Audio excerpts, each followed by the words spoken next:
Hello and welcome to Mac Stories Unwind. I'm John Voorhees, and with me is Federico Fetici. Hey, Tici. Hello, John. How are you?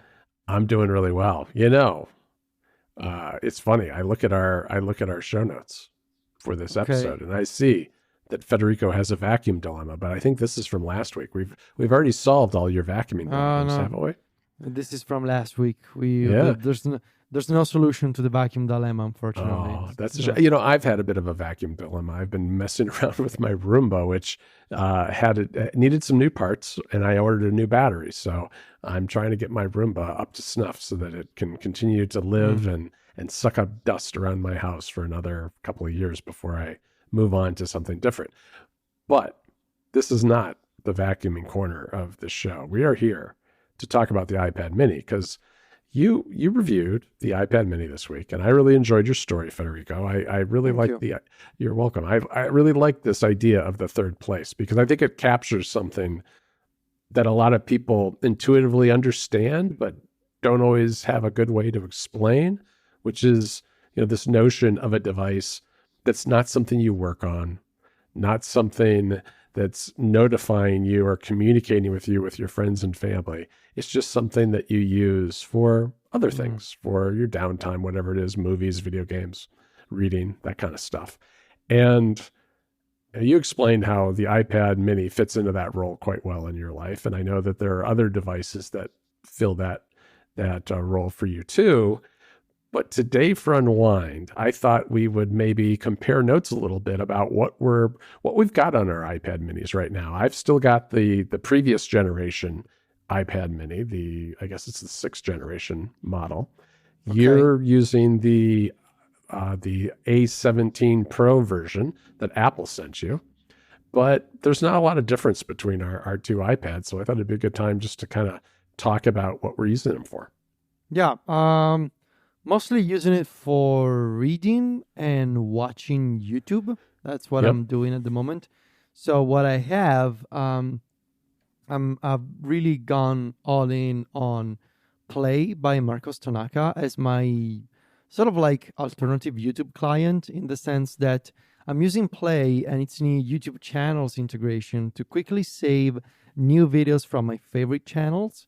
And later I can go into my queue and I can watch a video. There's playback speed controls, as I've mentioned before. I'm also watching YouTube videos at usually 1.25x. Sometimes I try 1.5, but that's a little too speedy for YouTube videos. But yeah, that's what I do. And what I especially like about Play is that, unlike, I really wanted to use Unwatched, but unfortunately I've been having all sorts of iCloud sync issues with Unwatched. Even though, even after the developer issued a bunch of updates to improve sync, the app was just not syncing anymore between the iPhone, iPad, and Vision Pro. So Play has been rock solid. And what I like about it is that there's controls for playback speed. I can put a video in picture with just by pressing a button without having to go full screen first. I can just say enter picture in picture and the video goes there. And it syncs perfectly between the iPhone, iPad mini, and the Vision Pro. So no matter what kind of device I'm using to, unwind, yes, that's, I'm always going to see the same YouTube videos in my queue. And on the iPad mini, it's just perfect. I can just, play a YouTube video on the iPad mini and put it in split view and, catch up on Ivory on the right side of the screen. And it's great. Yeah, don't forget about the Apple TV version too. I don't watch a ton of YouTube on my TV, but once in a while I do. If I can get, Jennifer to tolerate a video game review podcast or something that I'm watching on there. But sure, yeah, Play is one of my picks too, because that is probably, in the evening, that's my primary use for the iPad mini as I catch up on some of my YouTube videos. I just looked and I saw that Marcos has a thing that says how many hours of video you have saved. I don't think I'm going to be saved even with 1.5x speed, Federico. I've got way too many videos saved that I will probably, this is yet another inbox that I will never empty, but I like having it there because even if I don't watch all of them ever, I can still kind of search through it. And it is definitely a collection, a big collection of personal interests. So I can just kind of go through and find something somewhat randomly, or do a search term and find something and listen and watch it every now and then. So that's been a big one for me too. Yeah. The other app that I'm using a lot is Good Links, which I mentioned before. It's my Yep. read later app. I'm building a little suite of shortcuts for Good Links that I'm probably gonna share for the Automation Academy for Club Mac Stories Plus and Premier members. So I'm building a collection of shortcuts all about Good Links, Nice. and I really like how native Good Links is, the fact that I can use my own fonts, and it supports all of the features that I would expect from a modern citizen on Apple platforms. Dark icons, shortcuts actions, integration with Spotlight, all the things that you would expect from a modern iOS and iPadOS app. They're right there in Good Links. And I pair Good Links with two more reading apps. That would be Teachy Tabs, obviously, Of course, of incredible course. utility for your 6 or 7 favorite websites. I do keep my 6 or 7 websites in Teachy Tabs. It's an excellent way to have a mini browser just for those websites that you open on a regular basis every day. And I also use Lear, the RSS client, specifically because it has the option to put a Good Links button in the toolbar. And by pressing that button, you can open the Good Links extension directly. So that's a really nice way to save links without having to go through the share sheet first. Right. And yeah, Lear is just also like one of the very few iPad apps that let you enforce the 3-column layout, which means even on an iPad mini, which by default does not support 3-column layouts for iPad apps, you can use it with Lear by flipping a toggle in settings that says always use 3-column layout. So it's a little bit cramped, but it works. Yeah, that's a pretty rare thing in the iPad mini land. So it's kind of interesting to note that. My setup for reading is basically the same, except that I'm using Readwise Reader still. And I still keep looking over at Good Links and thinking, maybe I should go over there too. And I suspect that your shortcuts will probably tip me over to that, at least for a period of experimentation. I think for me, Readwise Reader serves a lot of roles, and this is where the third place kind of breaks down for me, because a lot of these tools that we're talking about I use for work stuff too. Lear and Readwise Reader are both very much tools I use just to stay informed for Mac Stories work. And Readwise Reader, when I'm on a Mac, is really where that app shines. And so if I'm at my desk all day, the keyboard shortcuts using that in a dedicated, browser app are just phenomenal. It's really, really good. But I can't help but look around, because the iPhone and the iPad apps are just not great. I mean, they're fine. They're not terrible, but I know, a lot of times when there's iOS updates coming, the layouts break because they're using some sort of cross-platform coding solution. And when I'm in bed at night reading, I don't want to have to deal with like the sidebar of Readwise Reader sticking in the middle of the screen. I just want to read. And that's why Good Links is very attractive to me, is because it's just kind of rock solid and has a fantastic reader view. Very nice. Is there anything else you want to mention that you're using on your iPad mini?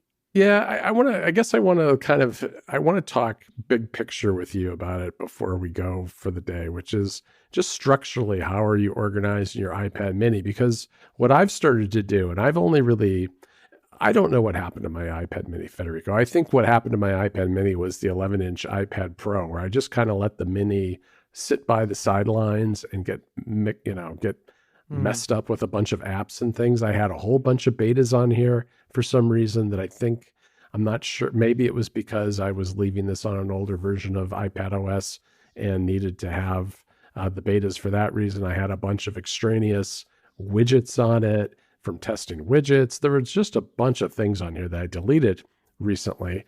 And so what I've done though, I've skinnied it down to right now I'm sitting at 4 pages of home screens. And the first one is dedicated primarily to music and social media, and reading. Those are the main categories, I guess I would say, along with things like, the Notes app, and I've got some things in my dock. The second page is mostly streaming services. I don't actually watch a lot of TV, like, Netflix or Apple TV or whatever it happens to be on my iPad mini, but I kind of feel like maybe I should, or maybe I want to. So that's maybe an aspirational page. Hmm. Then I have a page of games, and it's split between apps that are kind of game service apps, things like the Xbox app or the Steam app or the Game Pass app, and PS Remote Play, that kind of stuff, and then some actual games which are there. But I'm not a big gamer on my iPad, although now that I have the GameSir G8 Plus, that has been changing. And then in the last page is what I call creative apps, because I kind of feel like with the iPad, I'd like to explore some things that are outside my comfort zone, so to speak, to name a podcast on Mac Stories, which is playing around with some of Adobe's apps for instance, like Adobe Illustrator or Adobe Express, or messing around with some of these synthesizer apps that are out there, creating music on the iPad. I want to do more with my iPad, or at least experiment with it. I've got Procreate Dreams on here, which is an animation app. Those are all things that, I think of as noodling apps, as Mike would say. They're apps that maybe if I have a little spare time, I can sit down and just flip it open and see if it sticks, see if I can actually make something of it. And I don't find myself using that a lot yet, but I also have had a hard time giving it up. So I'm just going to let it sit there, and maybe over the winter when things are a little quieter, do a little more of that. Yeah, I'm trying to keep it very simple. I don't have any games on it. I kind of like watching a TV show episode, just holding the iPad mini every once in a while. I do prefer using the Vision Pro for TV shows personally, especially for TV shows that Sylvia doesn't want to watch. So they're like my TV time. Yeah, that's kind of what I'm thinking I'm going to end up using this for too. Yeah, like I loved watching For All Mankind, for example, on the Vision Pro, because it's just a me TV show.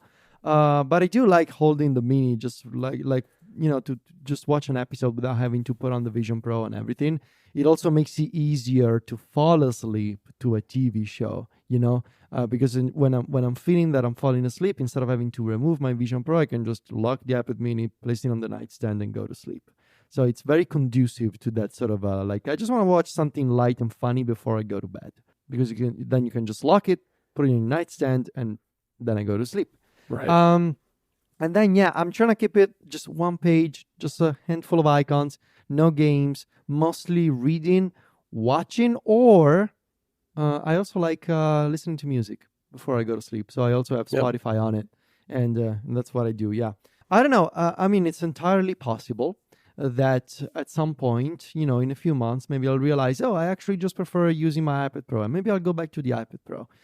I think it's okay to be very fluid with these devices, with these third-place devices, especially because I have so many interests and I like to try different things. I'm embracing that side of me. For now, I like using the iPad mini.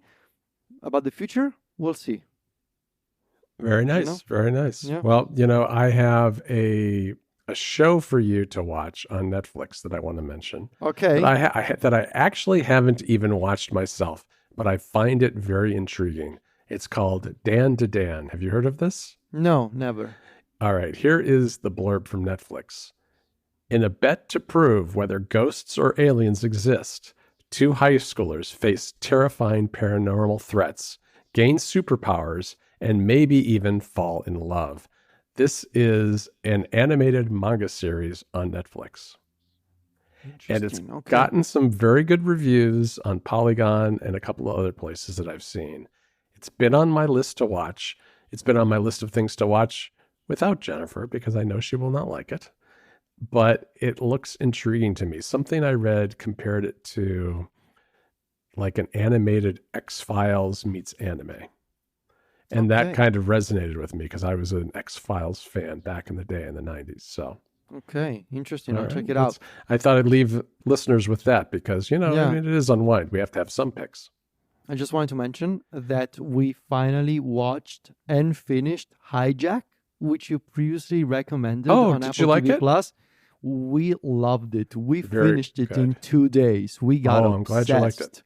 We were obsessed with Hijack. How every episode leaves you hanging for the next one. Yeah. So ridiculous and so well done. And did you hear they're gonna do a season 2 of Hijack? No, I didn't know that. I have no idea what they're gonna like. Is there Wow. gonna be another Hijack and Sam Nelson will be in it again? Yeah, this poor guy gets hijacked a second time. Yeah, that was an amazing show, and I think we did something similar, watching it over the course of 2 or 3 days because it was great. The So cliffhangers just really get you. So great, and it gets you until the very end. You think if it's finished, and it's not, which was incredible. Like that final scene, you think it's done, but it actually isn't. So yeah, and I well love done. the idea that a series is set for one plane flight. I mean, that's kind of wild, right? I mean, that they made a TV series out of a single plane flight. So, almost in real time. If you follow the length of the flight and the length of the episodes, it's right. Yeah, really well done, really well done. So if you haven't seen it, it's totally ridiculous and fun in the best possible way. Hijack on Apple TV Plus, starring Idris Elba. So, really well done. Indeed. All right, Federico, that's it for this week. You can find us at macstories.net and on all of our other podcasts. We are on Mastodon, Federico. You can find him at fetici.macstories.net and find me at johnvorhees.macstories.net. We're on Threads and Instagram, where Federico is at Fetici. That's VITICCI, and I'm at John Voorhees. JOHNVOORHSS. Talk to you next week, Federico. Ciao, John.